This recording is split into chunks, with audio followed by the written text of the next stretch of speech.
they asked me, how do you want to be introduced? And I just said use very big and terms. So I appreciate that.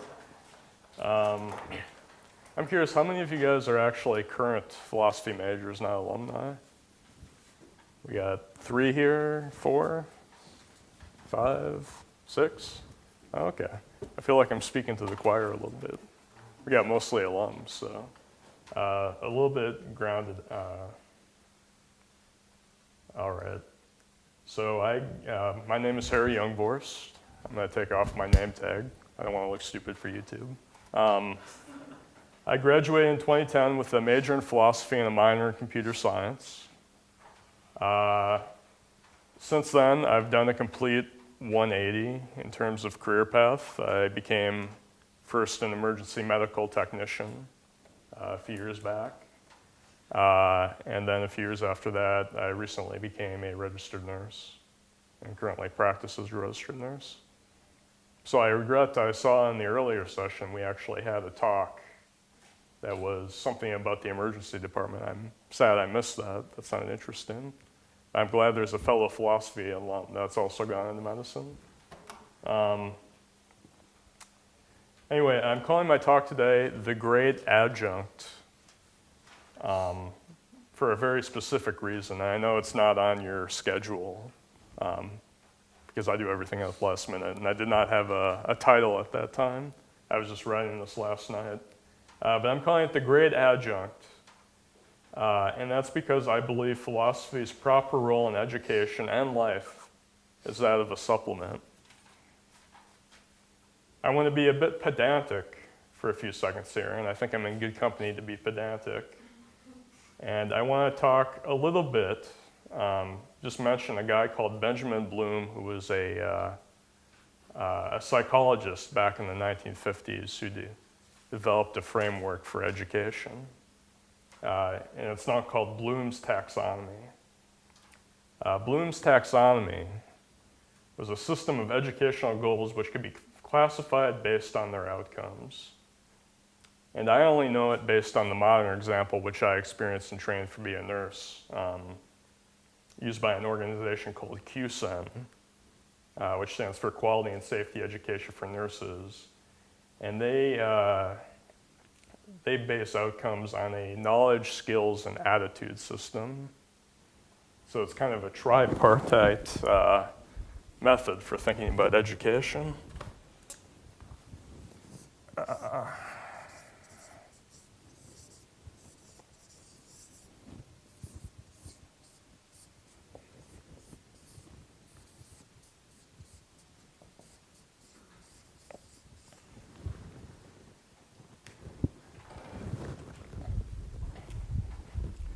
So the gist of this model, as it is used in nursing education, is that all 3 of these elements are essential for making a good nurse.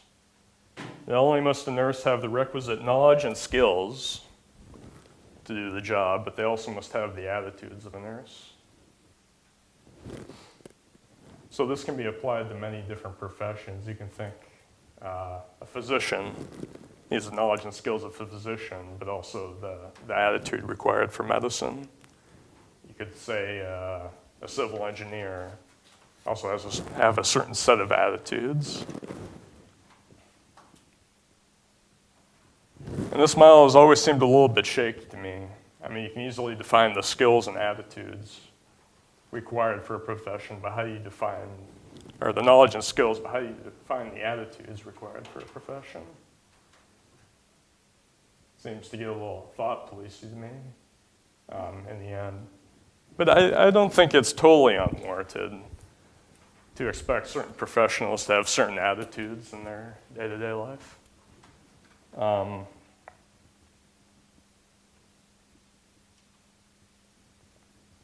So I think the model has merit, and that's why I want to apply it to my talk about philosophy, calling it the Great Adjunct.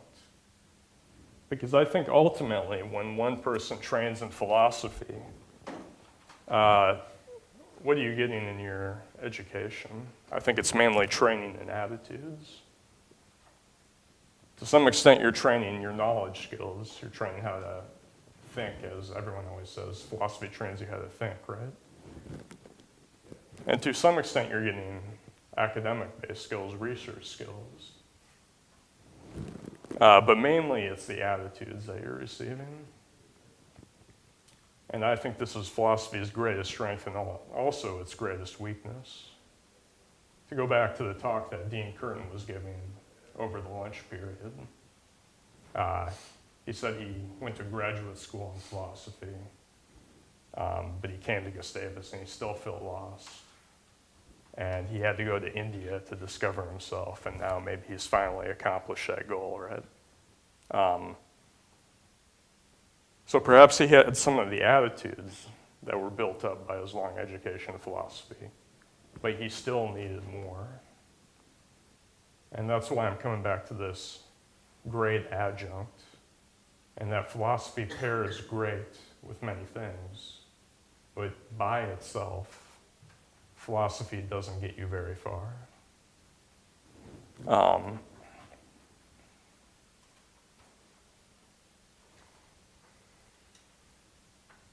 So what philosophy can do is, say you're building a bridge or performing heart surgery. It doesn't give you the knowledge or the skills to do those two things, but it enhances them. So perhaps it will allow you to build a bridge with beauty and function, or to perform heart surgery with both justice and beneficence. If you want to use a current buzzword, you can say it synergizes well with many things, which I had a very short time in a Verizon call center, and they love to use those buzzwords. It's always about the synergizing, the cloud. You guys probably hear that in ads all the time. It's a force multiplier is what it is. And that's why I think why I took the time to write this up here. I think it's useful to think about your education. I think philosophy only really gives you part of that, and you need more. So I wrote this talk with philosophy majors more in mind. And if I had to give one advice to philosophy majors, students that are majoring in philosophy, I would say do not do it.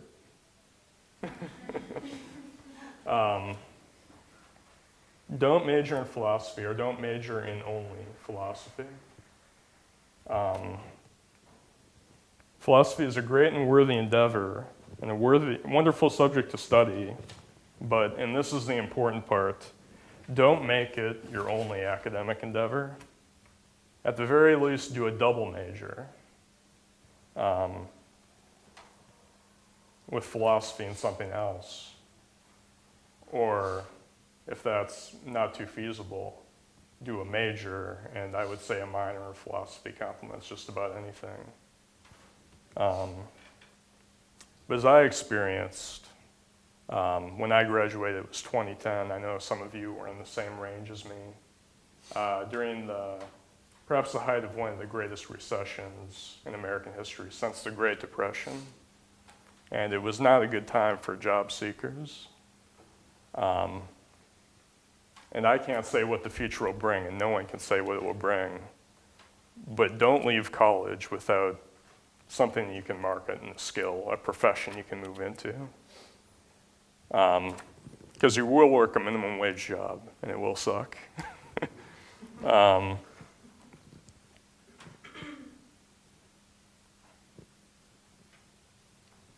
I think as philosophers, we often talk too much about the upsides of philosophy.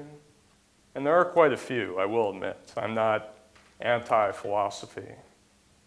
But I don't think we often talk about the downsides of philosophy or the weaknesses of philosophy. And I think any healthy idea on a subject takes into account both its positives and its negatives, pluses and minuses, strengths and weaknesses. And I think when you look at your education with a good view on what you are lacking and how you might make up for that, then you can totally get the maximum benefit out of philosophy. And I think that was all my comments. So thank you for your time.